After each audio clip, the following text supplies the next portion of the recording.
और इसका दादी के साथ क्या रिश्ता हो सकता है?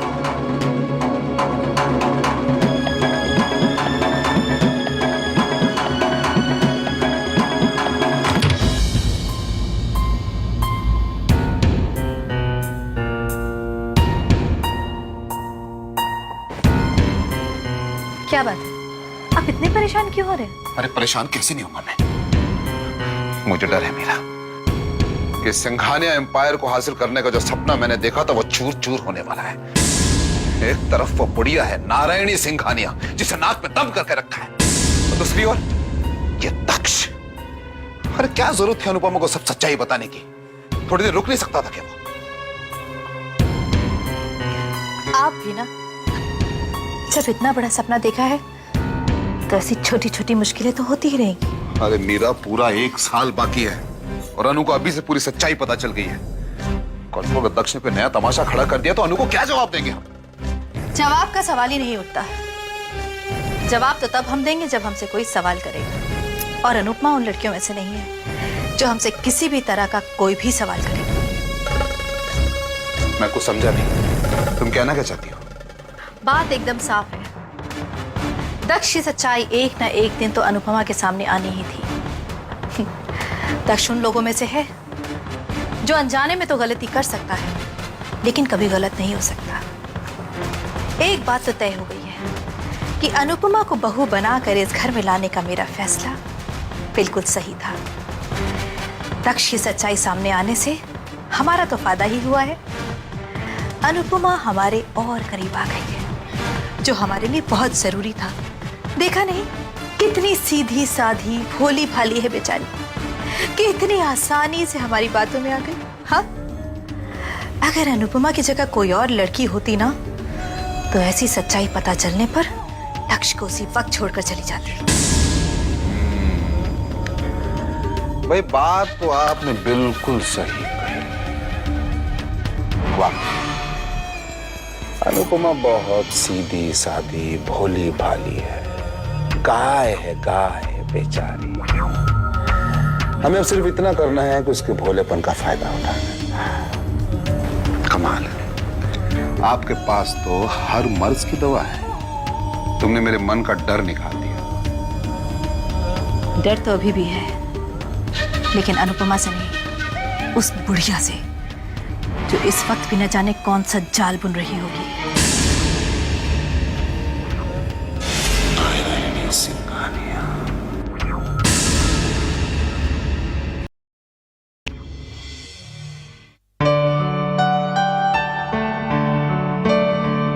अनुपमा बेटा,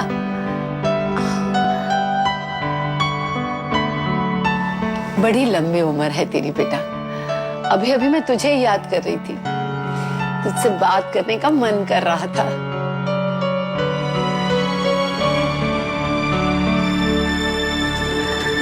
क्या बात है बेटा, तू कुछ उदास लग रही है?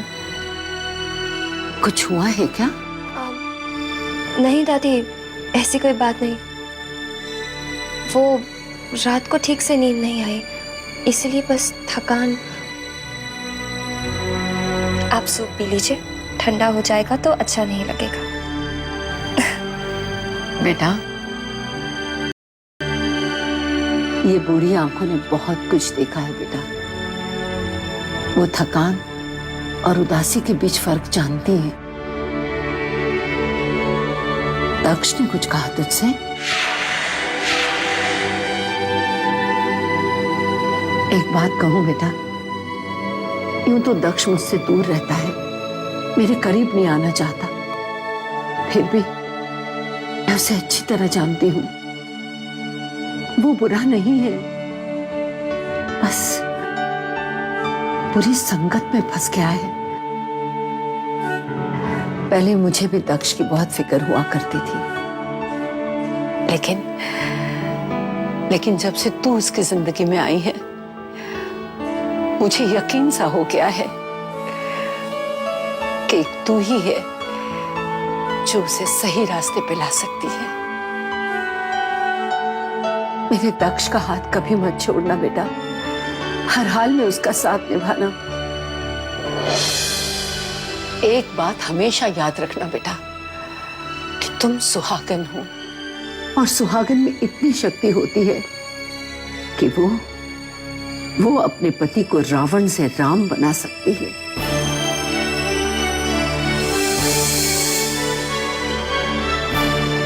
एक बात पूछूं दादी? पूछो। अगर आप जो कह रही हैं वो सच है, तो फिर अपने दादाजी को क्यों?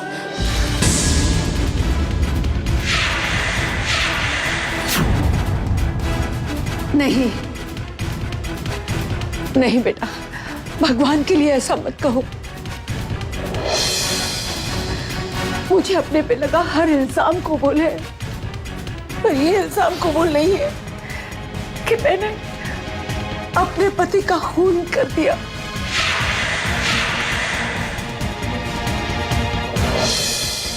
नहीं बेटा, कोई औरत कितनी भी बुरी क्यों ना हो, कितने भी लालची क्यों ना हो, लेकिन वो अपने सुहाग का खून कभी नहीं कर सकती। मेरा यकीन कर बेटा, मैंने ऐसा कुछ नहीं किया। भगवान जानता है, मैंने ऐसा कुछ नहीं किया। कौन सी दौलत सुहाग के बराबर सुख दे सकती है? बता बेटा। दादी, तो फिर दादाजी ने ऐसी वसीयत क्यों बनाई? धनंजय भैया और दक्ष के होने के बावजूद उन्होंने... यही जानना चाहती हो ना कि अपनों के होने के बावजूद एक अनजान लड़की के नाम वसीयत क्यों की? यही जानना चाहती हो ना तुम? हाँ तो सुनो, शायद तुम्हारा दिल और दिमाग इस बात को अभी स्वीकार न कर पाए, लेकिन आज मैं तुम्हें सिंघानिया परिवार की वसीयत का राज बताती हूँ।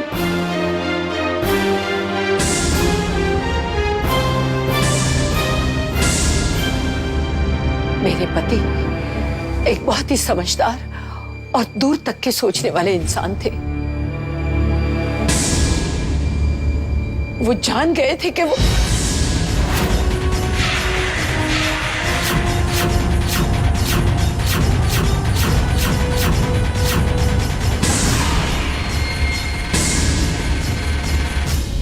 अरे मेरा बेटा, वहां क्यों खड़ी हो?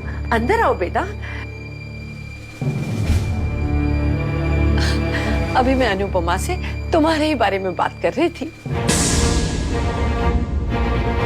कितना ख्याल रखती है वो तुम्हारा। अपनी बहू का ख्याल रखना तो मेरा फर्ज है दादी माँ, और फिर ये है ही इतनी प्यारी। अनुपमा, तुम आज अकेली आ गई दादी के पास? मुझे पता ही नहीं चला, मैं सब जगह तुम्हें ढूंढ रही थी।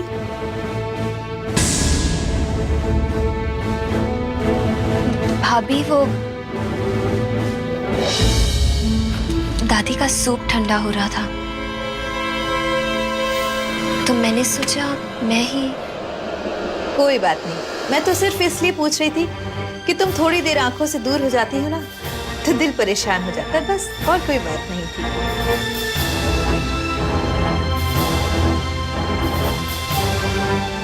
कुछ ज्यादा ही पटने लगी है इस दादी और अनुपमा में। इससे पहले कि ये रोज रोज का मिलना और बढ़े और मेरे लिए मुसीबत बन जाए, मुझे इस बुढ़िया को सबक सिखाना ही होगा।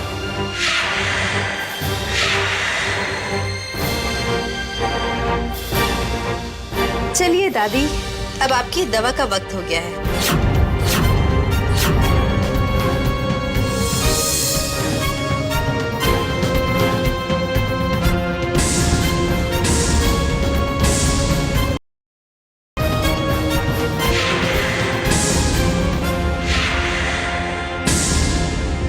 नहीं, मैं ये पीली गोली नहीं लूंगी। ये पीली गोली लेने से ना पता नहीं मुझे क्या हो जाता है। मैं अजीब सी हरकतें करने लगती हूँ, पागल से बिहेव करने लगती हूँ। मुझे पता नहीं क्या हो जाता है। सच्ची अनु, यकीन करो, मुझे ये गोली ठीक नहीं लगती। ये बात तो मुझे बता रही है या अनुपमा को सुना रही है?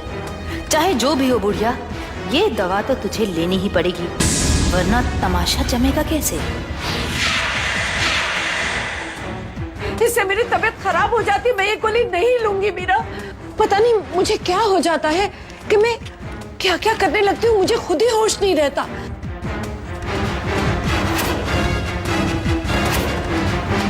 नहीं दादी, ये सिर्फ आपके मन का वहम है।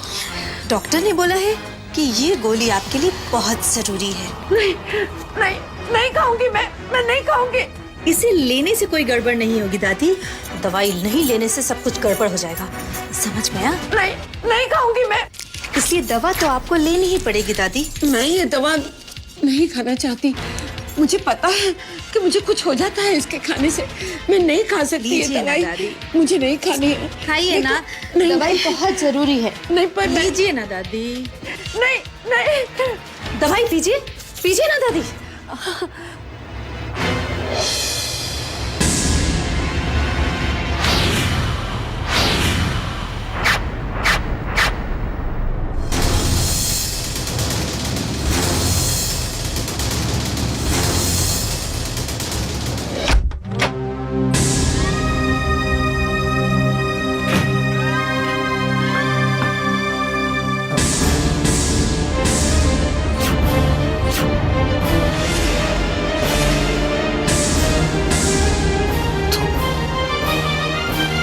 आप बैठिए, मैं आपके खाना लाती हूँ। नहीं नहीं नहीं नहीं नहीं नहीं नहीं, मैं खा कर आया। अब तुम अभी भी यहीं हो, गई नहीं? इतना सब कुछ होने के बाद भी कहीं किसी ने तुम्हें जबरदस्ती रोका? नहीं।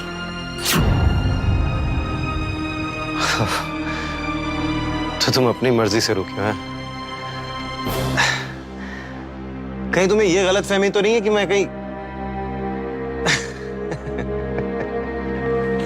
अनु, let me make this thing very clear, okay? Listen, अनु। अब देखो, मैं कल जैसा था आज भी ऐसा ही हूं और कल भी ऐसा ही रहूंगा। दुनिया बदल सकती है लेकिन दक्ष सिंघानिया नहीं बदल सकता। किसी के लिए भी नहीं बदल सकता है। इसलिए मुझसे कोई उम्मीद मत रखो प्लीज। और अगर तुम्हारे मन में मुझे लेकर कोई भी गलत फहमी है तो उससे निकाल दो। अनु, मेरी तरफ से तुम आजाद हो, तो तुम जहां चाहो जैसे चाहो अपनी जिंदगी बिता सकती हो। It's your decision.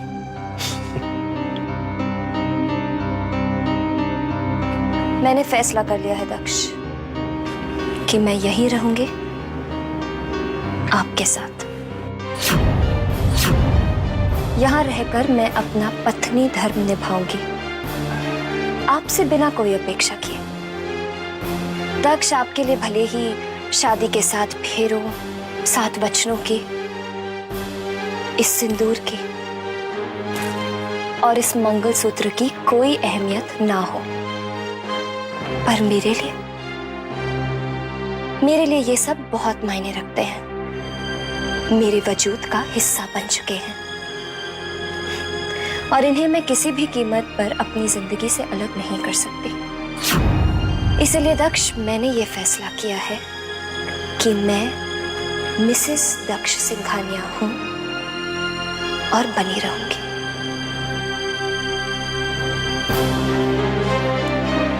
As you wish।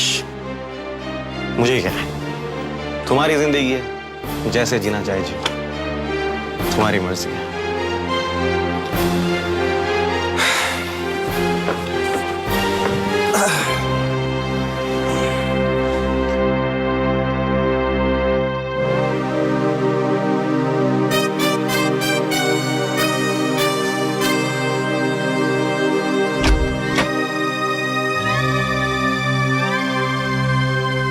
दक्ष, मैं आपके झूठ की वजह से यहाँ से जा रही थी, लेकिन आपकी अच्छाइयों ने मेरे पैर में बेड़ियां डाल दी।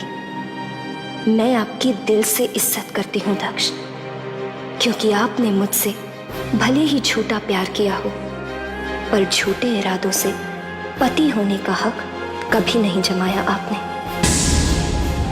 आप बहुत अच्छे हैं दक्ष, बहुत अच्छे।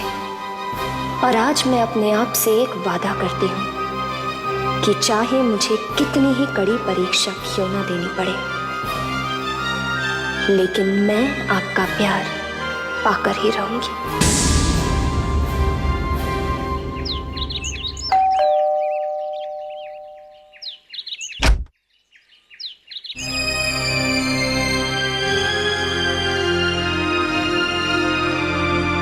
जी आप दक्ष की दुल्हन? जी हाँ। इस घर की छोटी बहू?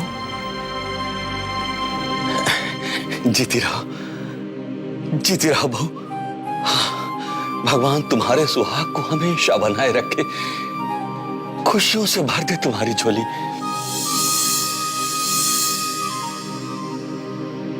जी आप? ये एक छोटा सा तोहफा मेरी तरफ से, रख लो। शादी में नहीं आ पाया, अभी सही।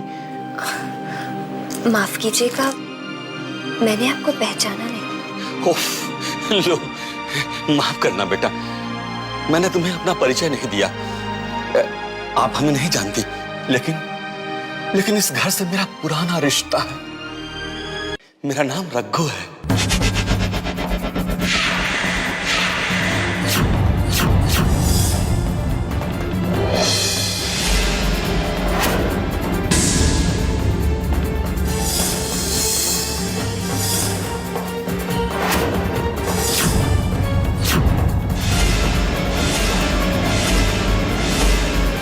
रघु है कौन? ये दादी का वहम भी तो हो सकता है। हाँ, शायद ऐसा ही है। क्या सोच रही हो? आप मुझे नहीं जानती। वर्षों हमने इस घर में काम किया है। हाँ, और दक्ष बाबा को तो मैंने अपनी गोदी में खिलाया है। हाँ, अपनी गोदी में। बहू, मालकिन कैसी है? जी, मालकिन? हाँ बहू, इस घर की बड़ी मालकिन नारायणी देवी। तुम्हारी हिम्मत कैसे हुई इस घर में आने की?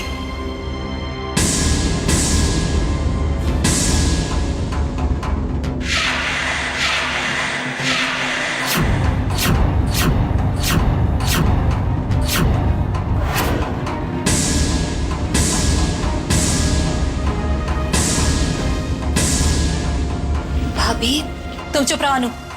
तुम नहीं जानती है कितना खतरनाक आदमी है। क्या लेने आए इस घर से? क्या कह रहे थे तुम अनुपमा से? हाँ? भाभी, ये तो सिर्फ मुझसे मिलने आए थे। अनुपमा प्लीज, मैं तुमसे बाद में बात करूंगी।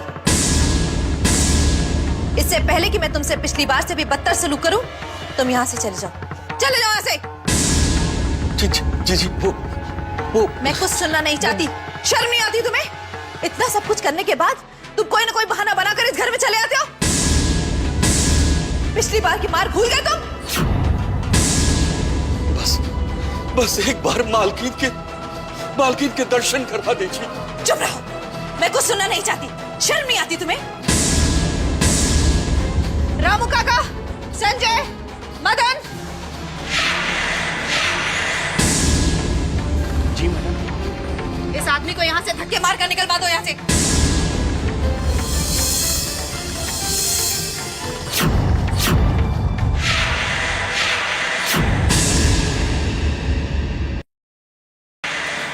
जी मैडम। इस आदमी को यहाँ से धक्के मारकर निकलवा दो यहाँ से, और इसे ऐसा सबक सिखाना कि दोबारा इस घर की तरफ पलट कर बिना देखे। लेके जाओ इसे।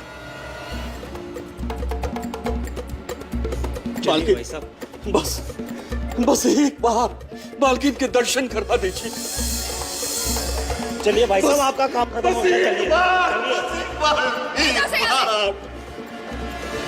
परेशान करके रखती है इस आदमी ने। भाभी, ये आपने? तुम नहीं जानती अनुपमा, ये बहुत खतरनाक आदमी है।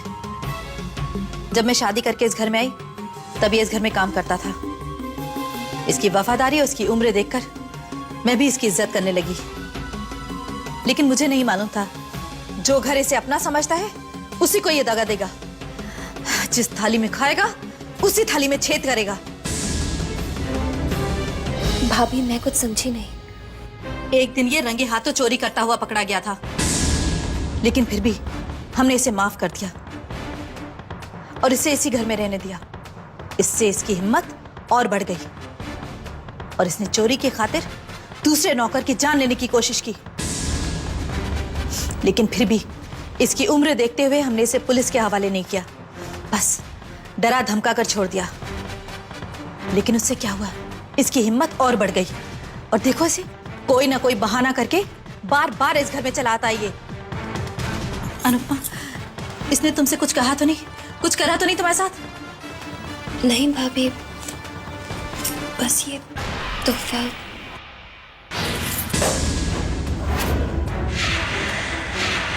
मक्कार कहीं का, अपना बस नहीं चला तो तुम्हें जरिया बना लिया इसने। शर्म नहीं आती से?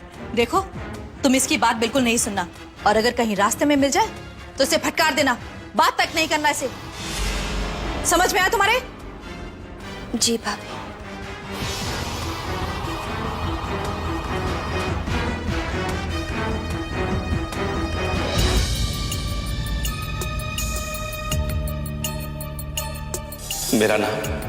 मेरा नाम रघु है। बस एक बार मालकिन के दर्शन करवा दीजिए। इससे पहले कि मैं तुमसे पिछली बार से भी बदतर सलूक करूं, तुम यहां से चले जाओ। चले जाओ यहां से। शर्म नहीं आती तुम्हें? इतना सब कुछ करने के बाद तुम कोई ना कोई बहाना बनाकर इस घर में चले आते हो। मुझे नहीं मालूम था जो घर इसे अपना समझता है उसी को ये दगा देगा। जिस थाली में खाएगा उसी थाली में छेद करेगा। मैं अच्छे बुरे की पहचान क्यों नहीं कर पाती हूँ? हर बार धोखा खाती हूँ। ये इंसान दिखने में इतना भोला, इतना सच्चा लगता है, पर भाभी तो कहती है पर अगर वो चोर है तो घर क्यों आता है? दादी से क्यों मिलना चाहता है? और अगर उसने चोरी की है तो फिर भैया भाभी उसे पुलिस में क्यों नहीं दे देते?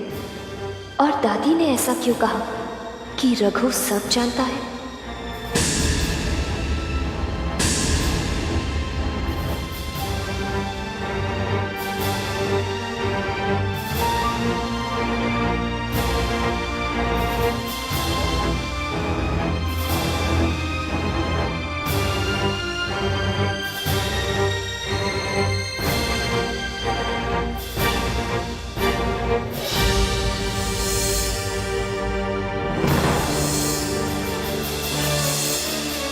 एक छोटा सा तोहफा मेरी तरफ से रख लो।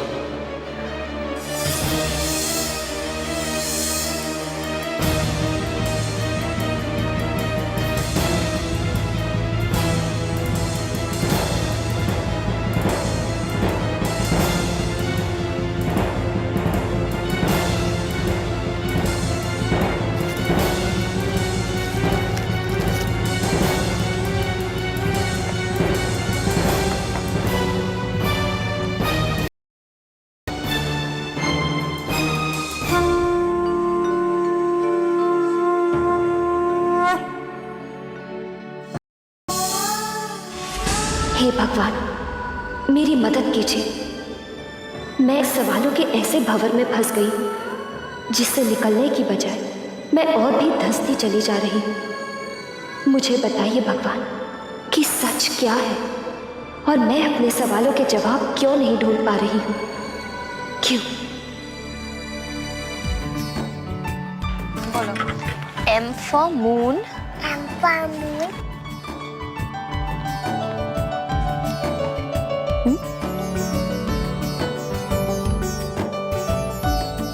एक बिल्ली ने 12 बच्चों को जन्म दिया। धत तेरे की, ये कोई न्यूज हुई? बकवास। O for orange. O for orange. O for owl. O for owl.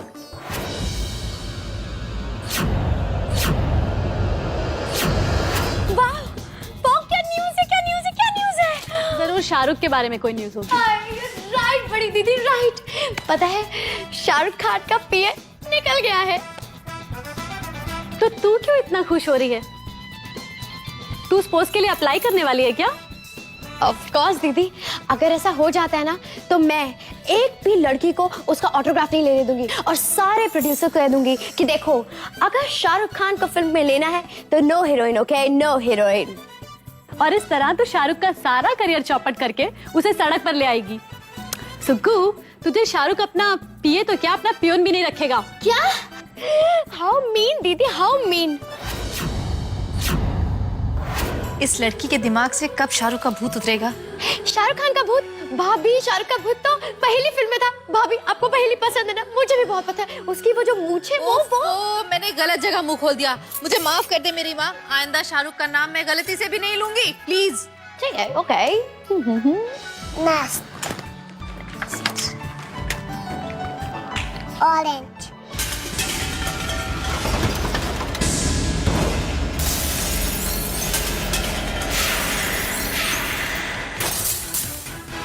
ये आवाज़ है। लगता है बुढ़िया पर मेरी दी हुई दवा का असर शुरू हो गया है। अब तो मीरा का खेल देखना बुढ़िया। बहुत मिलन मिलाप हो रहा था ना अनुपमा और तेरे बीच, लेकिन अब मैं अनुपमा के मन में तेरे लिए ऐसा डर बैठा दूंगी कि वो तेरे पास आना तो दूर, तेरा नाम लेने से भी डरेगी। भाभी, ये आवाजें तो दादी के कमरे से आ रही हैं। हे भगवान, कहीं दादी को कुछ।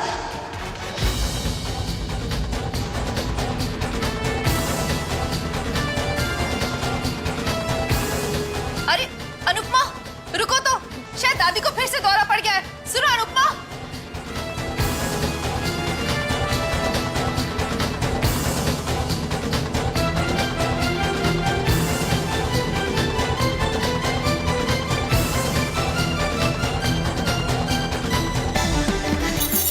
हेलो, हाँ जी, मैं मीरा सिंघानिया बोल रही हूँ। हाँ डॉक्टर साहब, हाँ आप जल्दी से घर आ जाइए, शायद दादी को फिर से दौरा पड़ा है। Okay, thank you.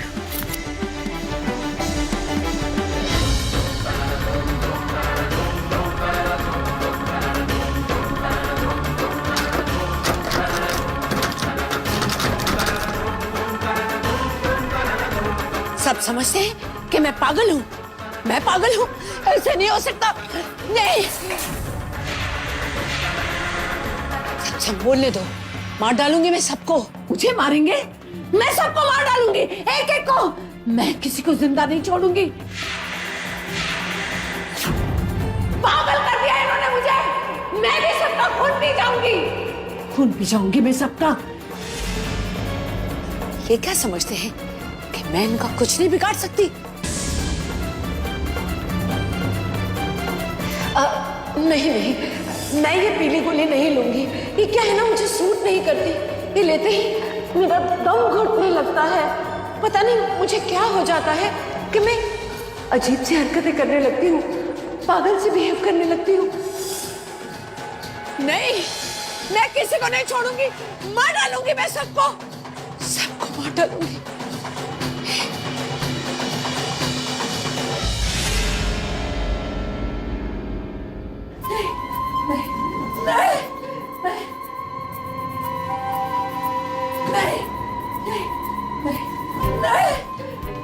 मार डालूंगी सबको।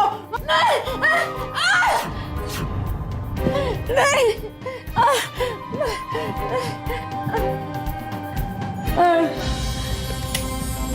मार।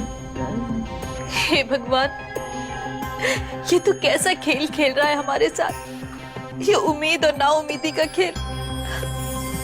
अरे कल तक तो दादी बिल्कुल ठीक थी, सबसे हंस हंस कर बातें कर रही थी, और तो और उन्होंने अनुपमा के गले में हार भी पहनाया। ये सब देखकर हमें लगने लगा कि दादी की हालत ठीक हो रही है, वो नॉर्मल हो रही है। लेकिन आज फिर डॉक्टर साहब आप ही बताइए कि इस तरह अचानक फिर। अचानक कुछ भी नहीं हुआ मिसेस सिंघानिया, बल्कि धीरे धीरे इनकी हालत हुई है। आपको क्या लगता है इन्हें मामूली बुखार या जुकाम है जो ये जल्दी ठीक हो जाएंगी? ट्राई टू अंडरस्टैंड, इन्हें दिमाग की बीमारी है। She is mentally ill. इसमें पेशेंट को ध्यान ही नहीं रहता है कि वो क्या करता है, क्या खाता है, क्या बोलता है। कितनी बार वो झूठी बातें बनाता है, मीठी मीठी बातें करके लोगों को बुला के और उनसे रिश्ता बनाने की कोशिश करता है, और जब वो इंसान अकेले में उसके करीब होता है तो वो उस पर जानलेवा हमला कर देता है। लेकिन डॉक्टर साहब, दादी की बीमारी के चलते हम उन्हें अपने आप से अलग कैसे कर सकते हैं? आखिर वो हमारी अपनी है। और मैं आपको कई बार वार्न कर चुका हूँ कि ये उस स्टेज पर हैं जब ये किसी की जान भी ले सकती हैं, लेकिन आप लोगों ने मेरी बातों पर कभी ध्यान देने की कोशिश ही नहीं की। हाँ डॉक्टर साहब, आपने कहा तो था, लेकिन हमें ऐसा लगा कि हम सबके प्यार से दादी ठीक हो जाएंगी शायद। लेकिन इनकी देखभाल कीजिए, पर पूरे प्रिकॉशंस के साथ। You know, she is not normal. Anyway, आप इन्हें ये दवा देते रहिए, इसमें कोई लापरवाही नहीं होनी चाहिए। लेकिन डॉक्टर साहब, ये दवा दादी को सूट नहीं करती है। कई बार उन्होंने मुझसे कहा है कि ये दवा लेते ही उन्हें कुछ होने लगता है, उनका दम घुटने लगता है। डॉक्टर मैं हूं मिसेस सिंघानिया, ये नहीं। या तो आप इनकी बात मान लीजिए या फिर मेरी। कोई बीमारी है, यू कैन से। और अगर इनकी ये दवा इन्हें कुछ दिन भी नहीं मिली तो आई एम सॉरी, आप इन्हें खो बैठेंगे।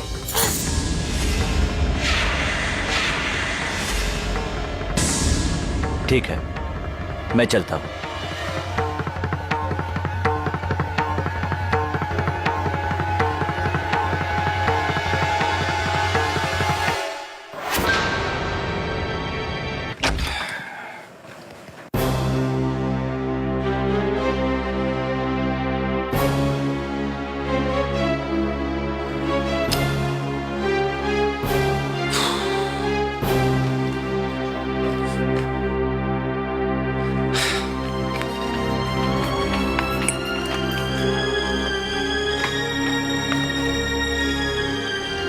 आपके लिए दूध लाई हूं, पी लीजिए। अनु, तुम अच्छी तरह से जानती हो मुझे दूध बिल्कुल पसंद नहीं है।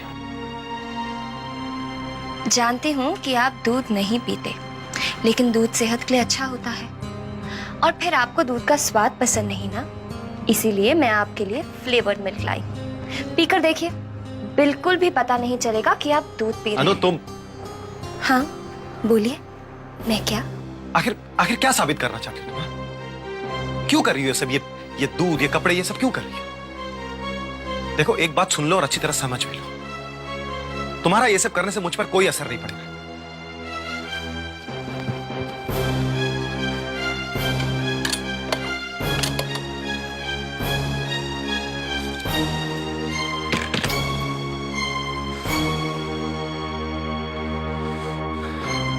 एक बात और, 1000 बार तुमसे कह चुका हूं कि मैं अपनी जिंदगी अपनी तरीके से जीना पसंद करता हूं और मुझे इसमें किसी की दखल अंदाजी बिल्कुल पसंद नहीं है। Is that clear to you? मुझे बात फिर कभी दोहराने की जरूरत ना पड़े।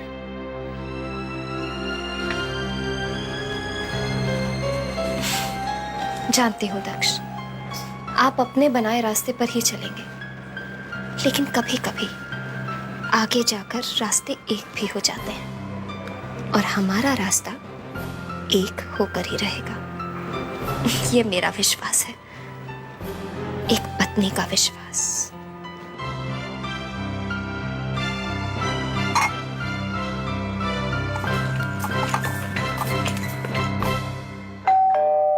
मैं देखती हूँ। मैं देखती हूँ भाभी।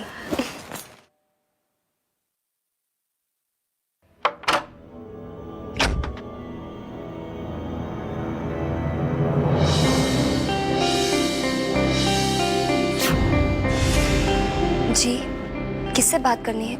किससे मिलना है आपको? जी वो मैं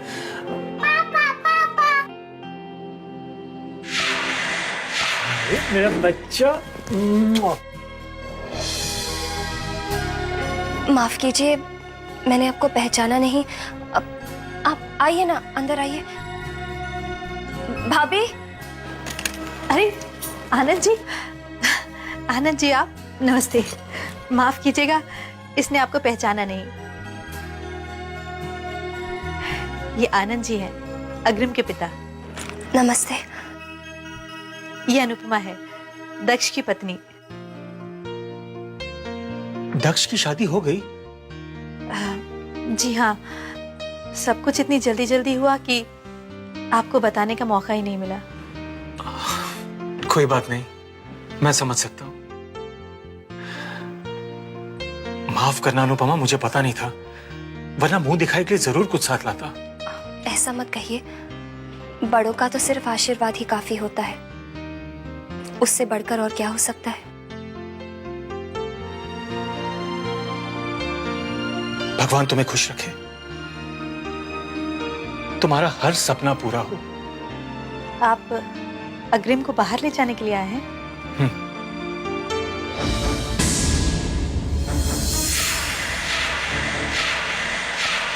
पापा, हम लोग ना वाटर पार्क घूमने जाएंगे। अग्रिम,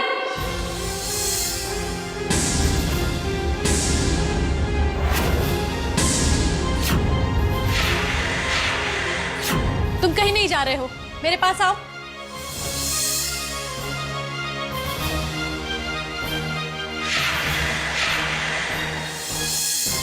अग्रिम, सुना नहीं तुमने?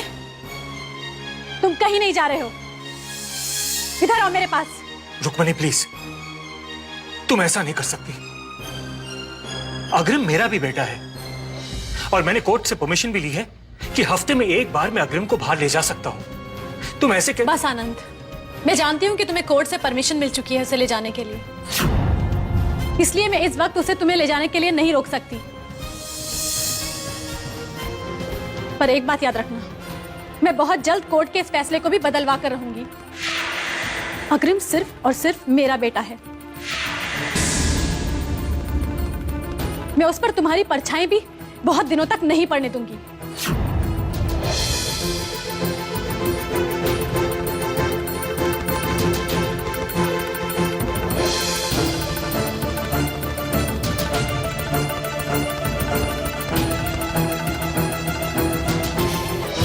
पापा, हम लोग बीच में जाएंगे ना वाटर पार्क घूमने।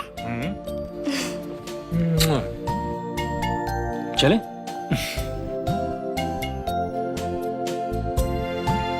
अच्छा, चलता हूं।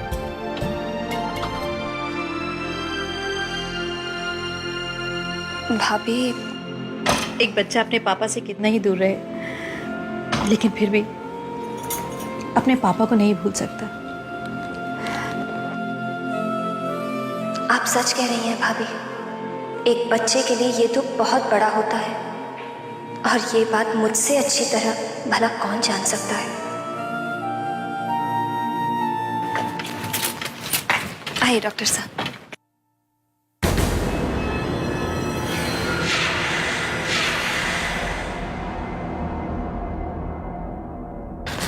भाभी, ये है डॉक्टर वर्मा, बहुत बड़े स्पेशलिस्ट हैं। मैं दादी से मिलवाने लाई हूँ। वो पीली वाली दवा उन्हें सूट नहीं हुई ना, तो मैंने सोचा एक सेकंड ओपिनियन ले लूं।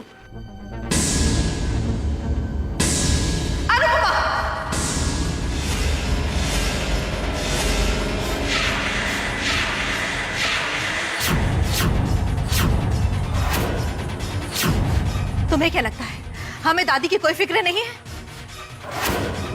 बहुत बड़ी हो गई हो ना तुम? हाँ, हर बार अपनी मनमानी करती हो और भुगतना हमें पड़ता है।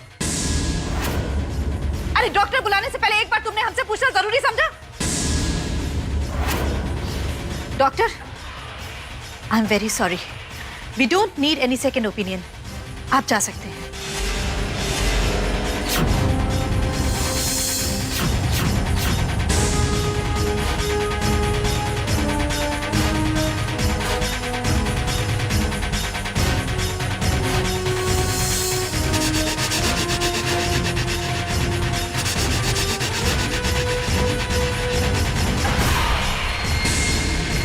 डॉक्टर बुलाने से पहले एक बार तुमने हमसे पूछना जरूरी समझा? Doctor, I am very sorry, we don't need any second opinion. आप जा सकते हैं।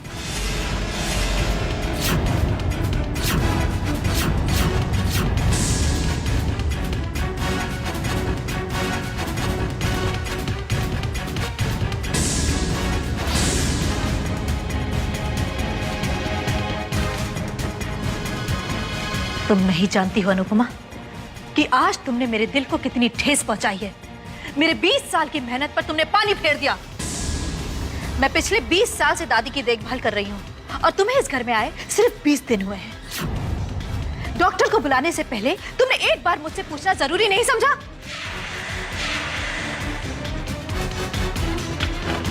भाभी, मैंने तो ये इसलिए क्या किया? मैं कुछ सुनना नहीं चाहती। हर घर के कुछ नियम और कुछ मर्यादाएं होती हैं, जिनका पालन करना हर बहू की जिम्मेदारी और फर्ज होता है। लेकिन तुमने वो नियम आज तोड़ दिया है। ये तुम्हारी पहली गलती थी, इसलिए मैं तुम्हें माफ कर देती हूँ। लेकिन दोबारा ऐसा हुआ ना अनुपमा, तो मुझसे बर्दाश्त नहीं होगा। पर भाभी, ये तो मैंने दादी की खातिर किया। तुम्हें दादी की फिक्र करने की कोई जरूरत नहीं है अनुपमा।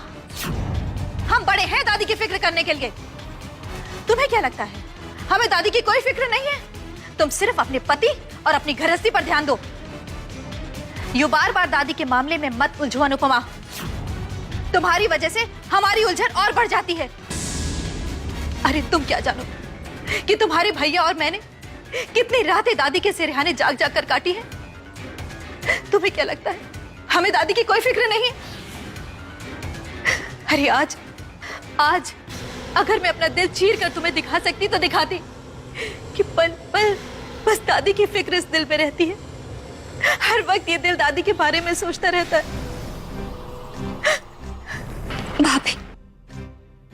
भाभी, आपकी नाराजगी मेरे लिए सजा है। प्लीज मुझसे नाराज मत होइए। सजा तो तुमने हमें दी है। तुम्हें क्या लगता है अनुपमा हमें दादी की फिक्र नहीं है? हमने दादी को स्पेशलिस्ट और डॉक्टर्स को नहीं दिखाया होगा? कितने मंदिर और कितने मस्जिद में दुआएं मांगी दादी के लिए, लेकिन तुमने एकाएक आकर हमारे मुंह पर तमाचा मार दिया और हमें बता दिया कि हमारी सारी मेहनत बेमानी थी, बेकार थी। भाभी प्लीज। अनुपमा प्लीज, तुम इस वक्त यहां से चली जाओ। मैं ऐसा कुछ भी नहीं कहना चाहती जिसकी वजह से मुझे ही पछताना पड़े। गो!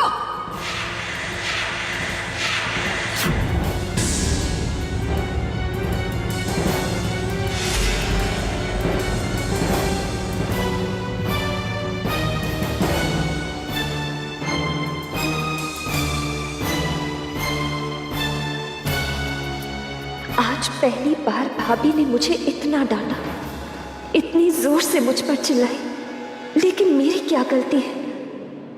मैं तो कभी अनजाने में भी किसी को तकलीफ नहीं दे सकती। फिर भाभी को जानबूझकर बस एक सेकंड ओपिनियन ही तो लेना चाहती थी मैं डॉक्टर वर्मा से। नहीं जानती थी कि मेरे ऐसा करने से भाभी को इतना बुरा लग जाएगा। भाभी को ऐसा क्यों लगता है कि मैं बड़ा बनने की कोशिश कर रही हूं, जबकि मैंने इस घर में हमेशा उन्हें और भैया को बड़ों के रूप में ही देखा है।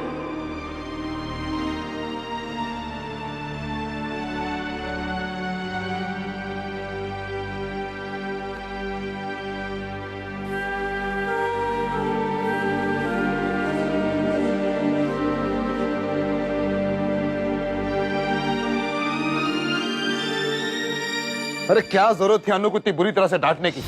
अरे अगर उसे बुरा लग गया ना तो हमारे लिए कितनी बड़ी परेशानी खड़ी हो जाएगी। तुम जानती हो ये सारी की सारी प्रॉपर्टी यूं हमारे हाथ से निकल जाएगी।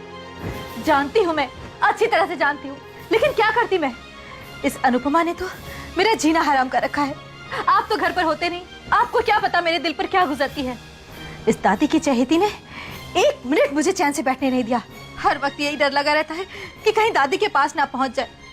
अरे आप जानते हैं कि ये लड़की हर वक्त अपनी मनमानी करती रहती है। आखिर बर्दाश्त की भी कोई हद होती है? और इसको उसकी हद याद दिलाने का वक्त आ गया था, नहीं तो हर रोज कोई ना कोई मुसीबत खड़ी करती रहेगी ये। देखो मैं समझ रहा हूँ कि तुम क्या कहना चाह रही हो, घर छोड़कर। आप भरोसा रखिए मुझ पर। अनुपमा बहुत सहनशील है। वो छोटी छोटी बातों पर घर छोड़कर जाने वाली में से नहीं है।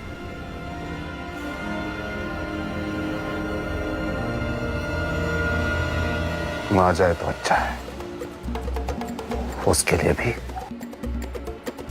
और हमारे लिए भी।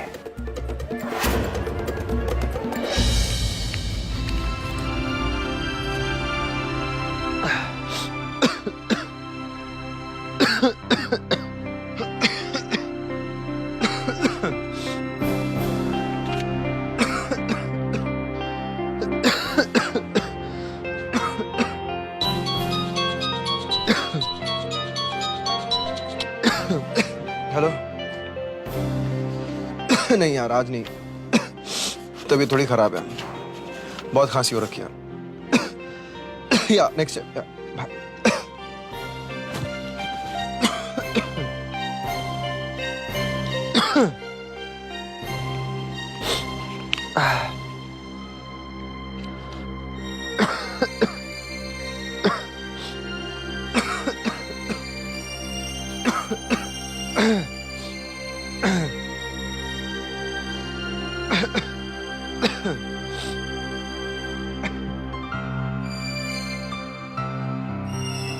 क्या ये काढ़ा है। इसमें नीम, तुलसी, अदरक, काली मिर्च और मैंने रेसिपी नहीं, रीजन पूछा है। क्यों लाई हो? वेट अ मिनट, इससे पहले कि तुम अपना कोई फालतू सा रीजन दो, let me make this very clear कि मैं ये नहीं पीऊंगा। तुम इसे लेकर बाहर जा सकती हो। दक्ष, आप बेवजह परेशान हो रहे हैं। आप ये काढ़ा पिएंगे तो आपकी खांसी ठीक हो जाएगी। आपकी खांसी ठीक हो जाएगी तो आप अच्छा फील करेंगे। आप अच्छा फील करेंगे तो आप आज रात पार्टी में जा सकेंगे और आप अपनी जिंदगी टू द फुलेस्ट जी सकेंगे।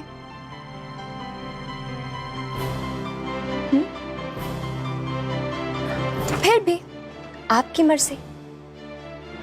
मैंने आपसे वादा किया है ना कि मैं अपना पत्नी धर्म निभाऊंगी बिना आपसे कुछ भी एक्सपेक्ट किए। So it's your wish.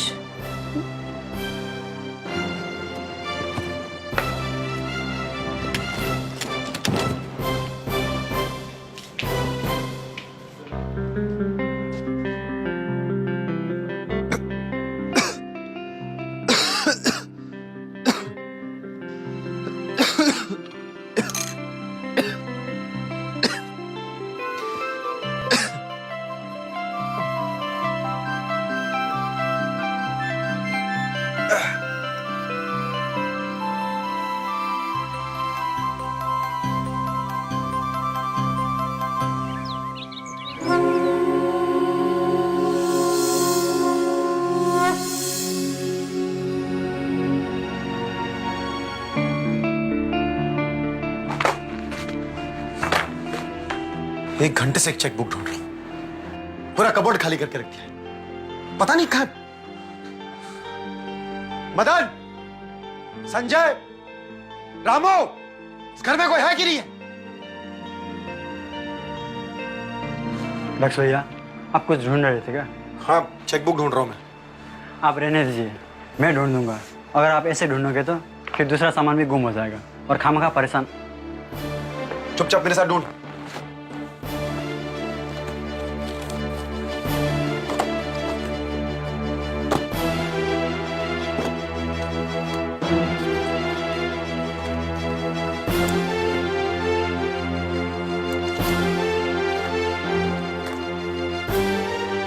दक्ष भैया, यहाँ तो नहीं है।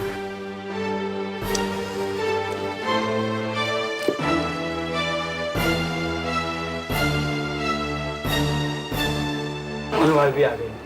देखिए ना भाभी, हम कब से दक्ष भैया के चेकबुक ढूंढ रहे हैं लेकिन मिल ही नहीं रही।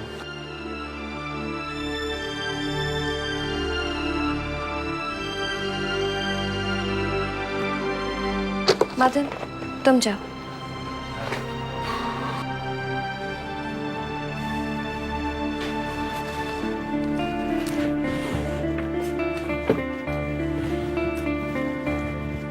यही ढूंढ रहे हैं ना आप?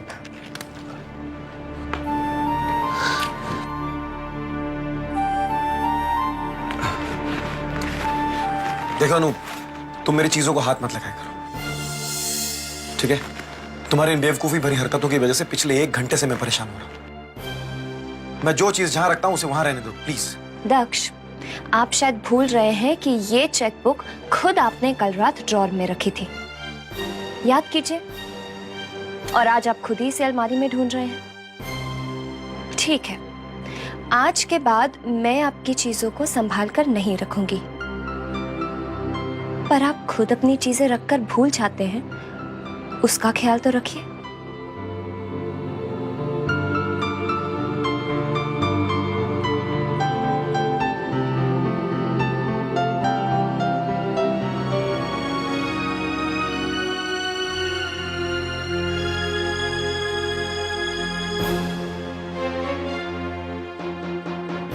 भाभी आप कुछ काम था तो मुझे बुला लिया होता।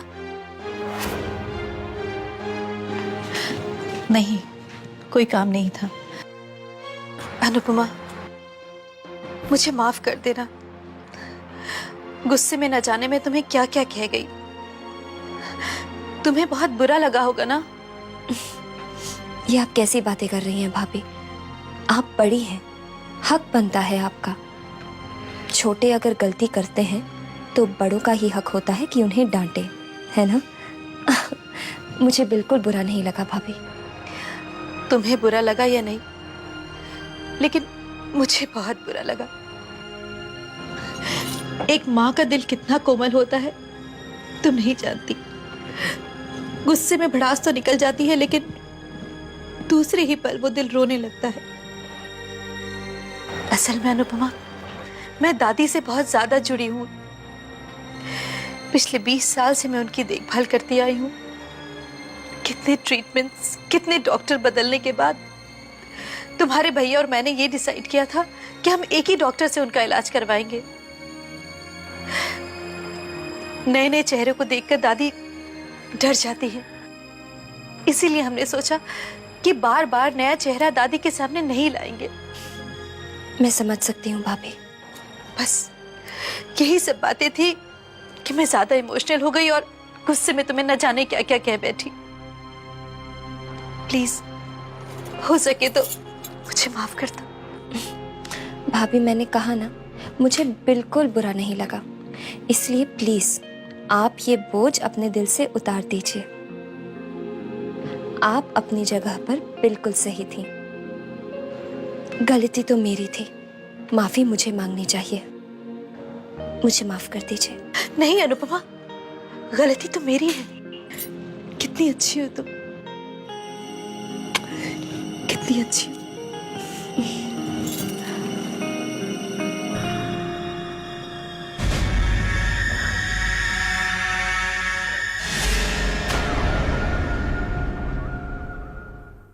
डॉक्टर अंकल, मैं आपसे कल के लिए माफी मांगने आई थी। कल जो भी आपके साथ हुआ उसके लिए प्लीज मुझे माफ कर दीजिए। मुझे वाकई कोई अंदाजा नहीं था कि भाभी इस तरह रिएक्ट करेंगी, वरना मैं आपको कभी नहीं बुलाती। प्लीज माफ कर दीजिए मुझे। अनु, तुम यहाँ इतनी दूर सिर्फ मुझसे माफी मांगने आई हो? बिल्कुल विक्रम पर गई हो तुम, ठीक उसी की तरह अम्बल, डाउन टू अर्थ। लेकिन बेटे, कल जो कुछ भी हुआ मुझे उसका जरा भी बुरा नहीं लगा, क्योंकि बेटा I am a doctor and I know कि जब इतने सारे ट्रीटमेंट, ओपिनियंस और मेडिकेशन के बाद भी जब पेशेंट की हालत में किसी तरह का कोई सुधार नहीं होता है तो उन पर क्या गुजरती है। अब ऐसे में एक और नया डॉक्टर जब अपनी एक नई सलाह देने लगता है तो वो खुद पर कंट्रोल नहीं रख पाते और इस तरह से रिएक्ट करने लगते हैं। सो उस सब के लिए तुम्हें माफी मांगने की कोई जरूरत नहीं है। Thank you so much doctor uncle. आप नहीं जानते आपने मेरे दिल से कितना बड़ा बोझ हटा दिया है, वरना कल से तो मैं इतनी परेशान थी कि अंकल, आप ना ही एक अच्छे डॉक्टर हैं बल्कि एक अच्छे इंसान भी हैं। Thank you so much. मैं चलती हूँ। अच्छा बेटा, आती रहना, क्योंकि विक्रम तो आने से रहे, फुर्सत ही नहीं है उन्हें। जी अंकल। ओके बेटा, टेक केयर।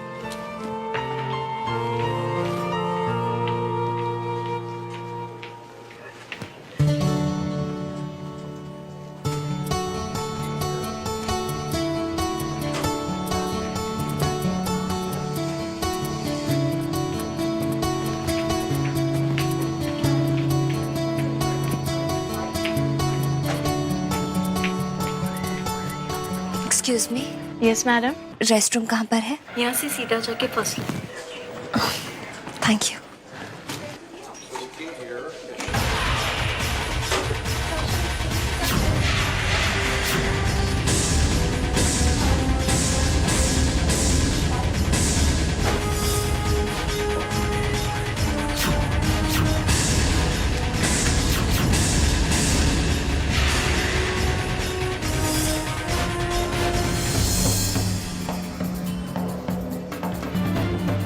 एक्सक्यूज मी, ये नारायणी देवराज सिंघानिया कौन है? मैडम, वो इस हॉस्पिटल की सबसे बड़ी डोनर है।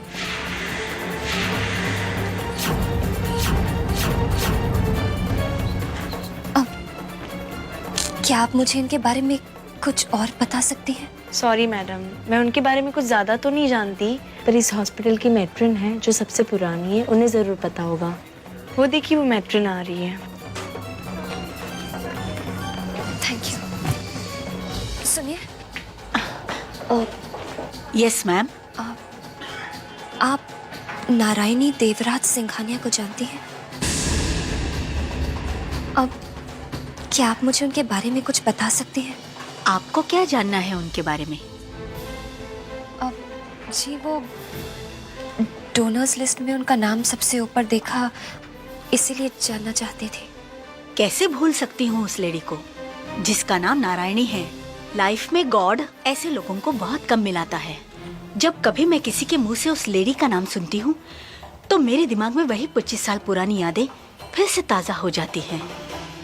25 साल पहले वो अपने हस्बैंड को बीमार हालत में हॉस्पिटल में लेके आया। उसका दोनों किडनी खराब हो चुका था। अगर कोई जल्दी उसे किडनी नहीं दे जाता तो उसका बचना इम्पॉसिबल था। बहुत कोशिश किया किसी डोनर को ढूंढने का, मगर कोई डोनर नहीं मिला। अगर कोई जल्दी किडनी नहीं देता तो उसका बचना इम्पॉसिबल, नामुमकिन था। फिर ये लेडी जिसका नाम नारायणी है, वो डॉक्टर के पास गया अपने हस्बैंड को किडनी देने के लिए। जिद करने लगे कि मेरी किडनी लो, मेरे हस्बैंड को बचा लो।